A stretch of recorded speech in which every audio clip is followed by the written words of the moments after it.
بسم اللہ الرحمن الرحیم۔ تذکرہ ابو البشر سیدنا آدم صفی اللہ علیہ الصلاۃ والسلام کا۔ محترم بزرگوں اور دینی بھائیوں، اس ویڈیو کے حوالے سے میں آپ کے سامنے ہم سب کے ابا سیدنا آدم علیہ الصلاۃ والسلام کا ذکر خیر کرنا چاہتا ہوں۔ حضرت آدم علیہ الصلاۃ والسلام موجودہ زمین کے، جس میں یہ انسانیت آباد ہیں، سب سے پہلے انسان بھی ہیں، اور وہی سب سے پہلے نبی بھی ہیں، اور وہی سب سے پہلے رسول بھی ہیں۔ قرآن کریم نے اور صحیح احادیث میں یہ بات نہیں بتلائی گئی کہ آدم علیہ الصلاۃ والسلام سے پہلے اس زمین پر کون سی مخلوق آباد تھی۔ اتنی بات ضرور بتا دی گئی ہے کہ حضرت آدم علیہ الصلاۃ والسلام سے پہلے فرشتوں کو وجود مل چکا تھا، اسی طرح جنات بھی پیدا ہو چکے تھے۔ تو جنات اور فرشتے، یہ دو مخلوقات، یعنی ناری مخلوق اور نوری مخلوق، آگ سے بنی ہوئی مخلوق یعنی جنات، نور سے بنی ہوئی مخلوق یعنی فرشتے، یہ دو مخلوق پیدا ہو چکی تھی۔ خاک یعنی مٹی سے بنی ہوئی مخلوق حضرت آدم علیہ الصلاۃ والسلام ہیں، ان سے پہلے وہ دونوں مخلوق پیدا ہو چکی تھی۔ لیکن وہ مخلوق کہاں رہتی تھی، اس زمین پر رہتی تھی یا نہیں، اس سلسلے میں کوئی ڈیٹیل اور کوئی تفصیل قرآن و حدیث میں بیان نہیں کی گئی، اور اس کا جاننا کوئی ضروری بھی نہیں ہے۔ اللہ تعالیٰ نے اپنے بندوں کے لیے وہی باتیں بیان کی ہیں جس کا آخرت کے اعتبار سے اسے کوئی فائدہ پہنچے۔ ہمیں بھی ایسی ہی باتوں کی جستجو اور تلاش کرنی چاہیے جس سے آخرت کا فائدہ ہو۔ قرآن حکیم نے بہت ہی وضاحت کے ساتھ، ڈیٹیل کے ساتھ، صاف ستھرے انداز میں یہ بات بتا دی ہے کہ انسانیت کا آغاز، انسانیت کی ابتدا خالص انسانیت ہی سے ہوئی ہے۔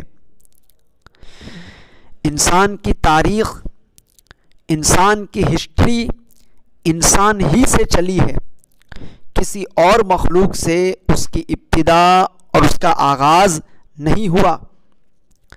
سائنسدان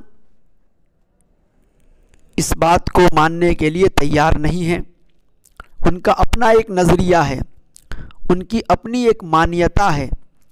وہ انسانی ہسٹری اور انسانی اتہاس کو اس طرح بیان کرتے ہیں کہ پہلے انسان بندر تھا، پھر اپنے آپ ترقی کر کے انسان بن گیا۔ اس مانیتا کو، اس نظریے کو نظریہ ارتقاء کہا جاتا ہے۔ خاص طور پر ایک یہودی آدمی تھا، ڈارون اس کا نام ہے، اس نے یہ نظریہ ایجاد کیا اور بہت سارے لوگوں نے اسے مان بھی لیا۔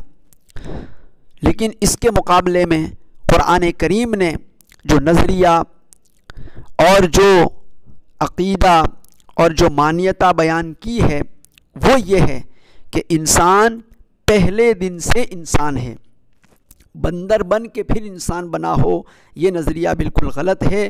قرآن اس کو بیان نہیں کرتا، قرآن اس سچائی کو ہمارے سامنے بیان کرتا ہے، اور اس لیے بیان کرتا ہے تاکہ ہمیں خوشی ہو۔ اللہ پاک انسان کو بنانے والے ہیں، تو اللہ پاک خود اپنے قرآن میں یہ بات بیان کر رہے ہیں کہ اے انسانوں، ہم نے پہلے ہی دن سے تم کو انسان بنایا۔ ایسا نہیں کیا ہم نے کہ پہلے تم کو بندر بنایا ہو، پھر بندر سے تم کو انسان بنا دیا ہو، ایسا نہیں کیا۔ ظاہر سی بات ہے اللہ پاک نے جو نظریہ بیان کیا ہے اسے سن کر ہر سچے انسان کو خوشی ملے گی، اس لیے کہ آج بھی اگر کوئی کسی کو کہہ دے کہ تو بندر کا بچہ ہے تو وہ خوش نہیں ہوگا بلکہ ناراض ہوگا، اور اگر کہا جائے کہ یہ تو آدمی کا بچہ ہے تو اس کو فطری طور پر خوشی ملے گی۔ شیطان ہمارا دشمن ہے، وہ اس انداز میں اپنے چیلوں کے ذریعے سے گالیاں دلواتا ہے کہ انسان کو ایک ایسا نظریہ اس نے سکھا دیا کہ پہلے بندر تھا پھر انسان بن گیا، یہ تو گالی ہے۔ تو قرآن کریم نے نظریہ بیان کیا ہمارے سامنے کہ انسان پہلے دن سے انسان ہے، اور سب سے پہلے انسان کو اللہ پاک نے اپنی خاص قدرت سے بنایا۔ اس کے بنانے کا کیا طریقہ تھا وہ بھی اللہ نے قرآن میں بیان کر دیا، اور باقی سارے انسان اسی کی نسل سے پیدا ہوئے ہیں اور ہو رہے ہیں اور قیامت تک ہوتے رہیں گے، اور اس کو پیدا کرنے والے اللہ رب العالمین ہی ہے۔ تو پہلے انسان کو بھی اللہ نے ہی بنایا، دوسرے انسانوں کو بھی اللہ تعالیٰ ہی بنا رہے ہیں، بس بنانے میں تھوڑا سا فرق تھا۔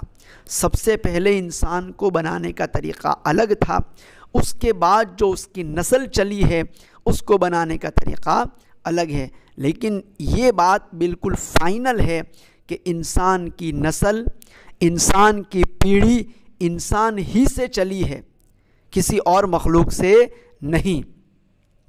دوستو، اس انسان کا نام بھی اللہ پاک نے بیان کر دیا جس کو سب سے پہلے بنایا گیا، ان کا مبارک نام ہے حضرت آدم علیہ السلام۔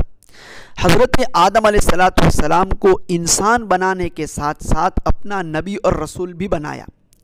قرآن مجید میں 11 سورتوں میں حضرت آدم علیہ السلام کا ذکر آیا ہے، اور آپ کا مبارک نام 25 مرتبہ آیا ہے۔ پورے قرآن میں 25 مرتبہ الگ الگ عنوان کے تحت یہ مبارک نام ذکر کیا گیا ہے، آدم۔ تو یہ نام بھی اللہ تعالیٰ نے خود تجویز کیا، آدم۔